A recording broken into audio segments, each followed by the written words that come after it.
ভাবুন তো, একদিন সকালে ঘুম থেকে উঠে দেখলেন পৃথিবীর সবকিছু যেন বদলে যেতে শুরু করেছে। মানুষের মধ্যে নেই সততা, নেই ভালোবাসা, নেই মানবিকতা। সত্য কথা বলার মানুষকে সবাই উপহাস করছে।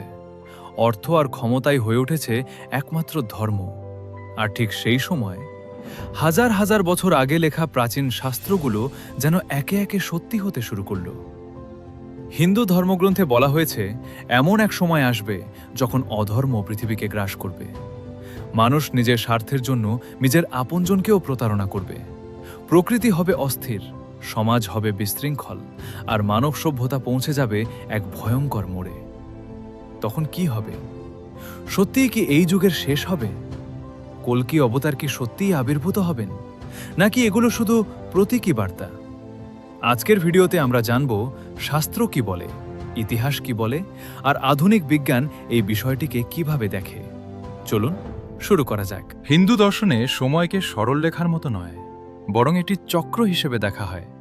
এই চক্রে 4টি যুগ রয়েছে: সত্যযুগ, ত্রেতাযুগ, দাপর যুগ এবং সর্বশেষ কলিযুগ। প্রত্যেক যুগের নিজস্ব বৈশিষ্ট্য রয়েছে। সত্যযুগকে বলা হয় ধর্মের পূর্ণ যুগ। ত্রেতায় ধর্ম কিছুটা কমে যায়, দাপরে আরও কমে আসে, আর কলিযুগে এসে ধর্মের মাত্র 1/4 অবশিষ্ট থাকে। এই কারণেই কলিযুগকে অনেকেই অন্ধকারের যুগ বলে থাকেন। প্রচলিত হিন্দু ঐতিহ্য অনুযায়ী কলিযুগ শুরু হয়েছিল ভগবান শ্রীকৃষ্ণের পৃথিবী ত্যাগের পর। অনেক প্রাচীন গণনা অনুযায়ী এর সূচনা ধরা হয় খ্রিস্টপূর্ব 3102 সালে। অর্থাৎ আমরা এখনও সেই কলিযুগের মধ্যেই বাস করছি, এমনটাই বহু শাস্ত্রবিদের বিশ্বাস। তবে এখানে একটি গুরুত্বপূর্ণ বিষয় রয়েছে। এই সময়কাল ধর্মীয় ঐতিহ্য ও শাস্ত্রীয় ব্যাখ্যার অংশ। ইতিহাসবিদ এবং বিজ্ঞানীরা এ নিয়ে একমত নন, তাই এটিকে বিশ্বাসের আলোকে দেখা উচিত, প্রতিষ্ঠিত বৈজ্ঞানিক সত্য হিসেবে নয়।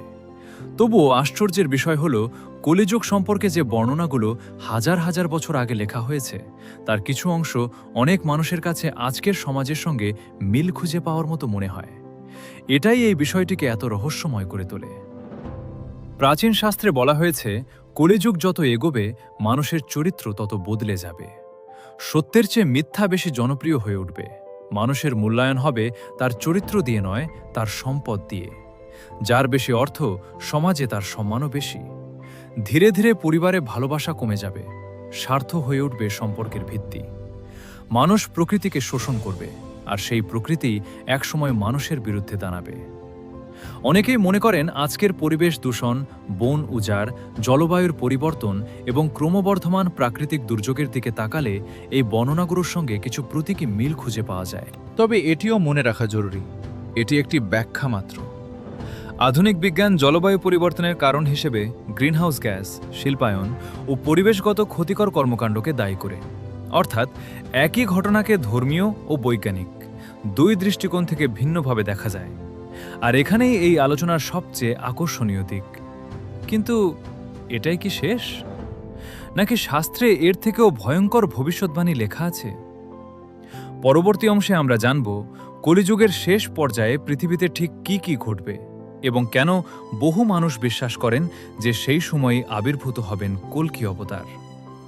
কিন্তু এটাই পুরো গল্প নয়। প্রাচীন শাস্ত্রে কলিযুগ সম্পর্কে আরও এমন কিছু বর্ণনা রয়েছে যা আজও কোটি কোটি মানুষকে ভাবিয়ে তোলে। কলিযুগের শেষ পর্যায়ে ঠিক কি ঘটবে? মানুষের ভবিষ্যৎ কোন দিকে এগোবে? কল্কি অবতারের আবির্ভাব সম্পর্কে শাস্ত্রে আসলে কি লেখা আছে?